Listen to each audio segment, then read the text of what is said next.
After counting more than 2 million votes cast at these local elections, Sky News can bring you our provisional national estimated share of the vote. And compared to the 2019 general election, Labour is up 2 points on 35%. The Conservatives fall 19 points to 26%, one of their worst ever local election performances.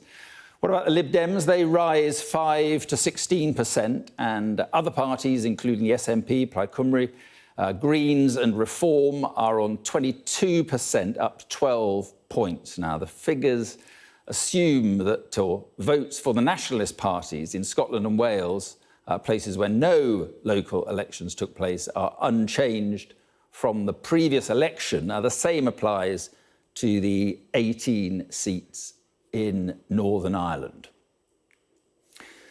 So, what does that mean then for the maths in the House of Commons? Here's our projection based on those vote share figures. The Tories would lose their majority, with Labour becoming the largest party in Parliament, but still 32 seats short of an overall majority.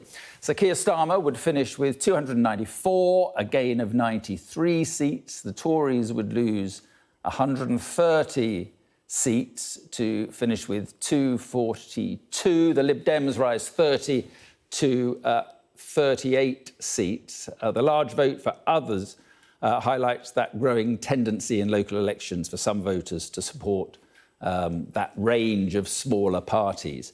This year, that tendency is exaggerated still further with the swing away from Labour towards independence in certain parts of the country. And Sky's election analyst, Professor Michael Thrasher, joins me now. Well, what do you make of all that? It's fascinating, isn't it? We've been counting all day and overnight ward counts and feeding those into a model which estimates, if this had been a nationwide vote, what the different parties would receive. And it's been a dreadful set of local elections for the Conservatives, so much so that they plummet to just 26% of the estimated share.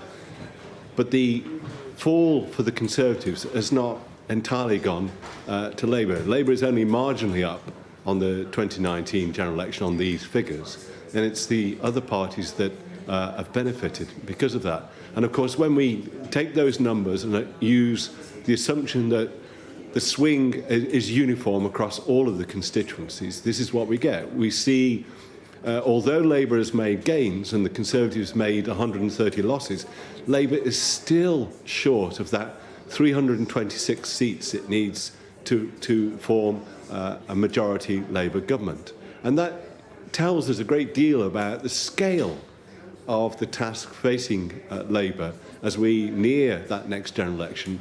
Because they did so badly in 2019, they have to make up so much ground just to win a very small majority. And in terms of the votes in these local elections, and remember, although Labour has been gaining seats, they've also been losing seats to many, the Greens in some places, but also in certain parts of the country, there's been an effect whereby independents have gained seats from Labour. So the storyline for Labour is some progress, but I'm afraid to say that they would still fall short of an overall majority.